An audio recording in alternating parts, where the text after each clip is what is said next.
Ce que je veux indiquer ici, c'est de sortir de la logique de « ça s'est toujours fait ainsi » ou bien dans la sous-région, ça se fait comme ça, ou dans tel pays, ça se fait comme ça. Dans le cadre de la révolution progressiste et populaire, on n'est pas là pour faire ce qui s'est toujours fait. On n'est pas là pour faire les choses comme ça se fait ailleurs. On est dans une vision de rupture. Il faut assumer avec courage de nouvelles orientations. Quelqu'un disait que c'est être fou que de répéter les mêmes actions et s'attendre à des résultats autres. Quand ça ne marche pas, il faut changer de direction. Certains disent souvent il faut persévérer, il faut persévérer. Souvent, vous persévérez dans la mauvaise direction. Donc, peut-être que c'est la route même qu'il faut changer. Donc, c'est pour inviter tout le monde à être dans cette vision de rupture. Et surtout, ne pas hésiter là où ça ne marche pas, à changer les choses.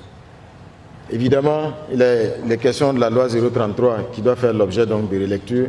Mais au-delà de cette loi, les textes qui existent ne doivent pas être des camisoles de force. Quand un texte pose problème, parce que vous-même vous vous rendez compte manifestement que l'efficacité se trouve dans d'autres modes d'action.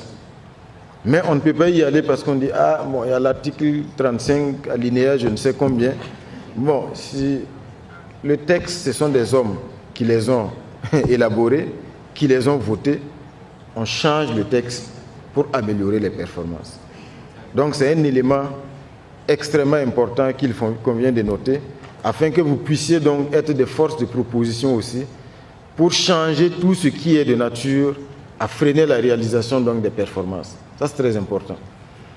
Donc, c'est sur ce point que je finis donc en invitant, bien sûr, à ce que on puisse, à la prochaine session, avoir une présentation, comme je l'ai dit, qui ne permette pas donc à certains de se cacher sous le parapluie des autres, mais que véritablement chacun soit mis sous les feux de la rampe afin que on puisse apprécier vraiment les performances. Comme je l'ai dit, on ne peut pas certainement le faire pour les 109, mais pour les EPE qui sont dans des situations critiques, il faut vraiment qu'on puisse regarder ici à l'Assemblée générale, mais aussi les EPE qui ont des performances exceptionnelles.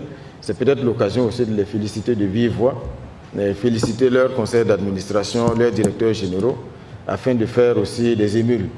Donc je pense que c'est deux aspects qu'il convient de prendre en compte pour les prochains rapports. Merci.